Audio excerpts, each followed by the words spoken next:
Hello viewers, আবারও চলে এসেছি আপনাদের কাছে একটি ঘরোয়া পদ্ধতি রান্না নিয়ে। আজকে আমি আপনাদের দেখাবো মান কচুর ডালনা। আপনাদের ভালো লেগে থাকলে অবশ্যই একটি লাইক এবং কমেন্ট করে আমাকে জানাবেন।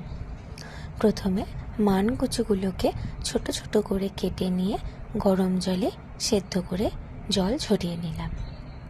এরপরে আলুগুলোকে ছোট ছোট করে কেটে নিয়ে কড়াইতে সরষের তেল দিয়ে আলুগুলোকে ভেজে তুলে রাখলাম।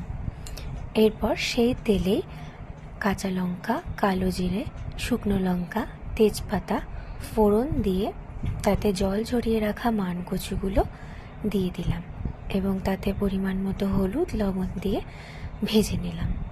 ভাজা হয়ে আসলে তাতে ভেজে রাখা আলুগুলো দিয়ে দিলাম এবং নাড়াচাড়া করে নিলাম। এরপর একটি মিক্সার গ্রাইন্ডারে ধনে গুঁড়ো, জিরা গুঁড়ো, টমেটো, আদা, এলাচ, শুকনো লঙ্কা দিয়ে একটি মিশ্রণ তৈরি করে নিলাম। কচু আলুগুলো ভাজা ভাজা হয়ে আসলে তাতে মশলাগুলো দিয়ে দিলাম, দিয়ে ভালো করে 5 মিনিট কষিয়ে নিলাম। ভাজার মধ্যে থেকে যখন মশলার গন্ধ চলে যাবে তখন তাতে আপনারা পরিমাণ মতো জল দিয়ে দেবেন। আপনারা ঝোল খেতে চাইলে পরিমাণ মতো ঝোলের জলটা দিয়ে দেবেন, দিয়ে আরও 10 মিনিটের মতো ফুটিয়ে নিন। এরপরে নামানোর আগে তাতে 2 চামচ ঘি দিয়ে দিন।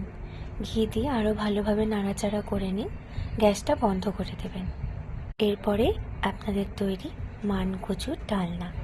গরম ভাতের সাথে পরিবেশন করুন এবং আপনাদের পরিবারের লোককে খাওয়াবেন এবং অবশ্যই জানাবেন আপনারা খেয়ে কেমন লেগেছে।